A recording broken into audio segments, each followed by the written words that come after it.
Good morning mga guys. Buntag po kin sayo guys. Nadi ko nabalitaan guys ng isa ka nanay nga ang iyang kinaon is amote, di sudan is asin ug suka. Nung atong susiyon si nanay guys, unsa yang kahimtang karon? Nang tabangan siya kay ang iyatong mga iyasang bana naguma parang kanon sila matag adlaw. Kaya guys atong susiyon ng isa ka nanay guys para makita niyo sa kahimtang guys. Tara guys. Nasa diri ka puyo guys. Ni balay. Good morning dia nay. Mahaw ka.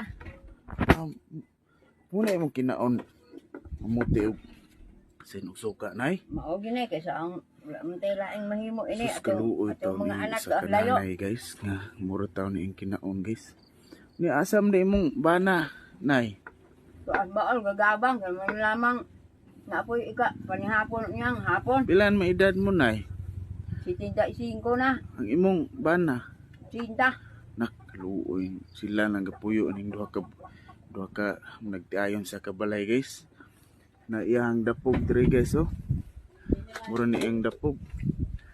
Na ayang ko andre guys, ang yataw no nabuslot na.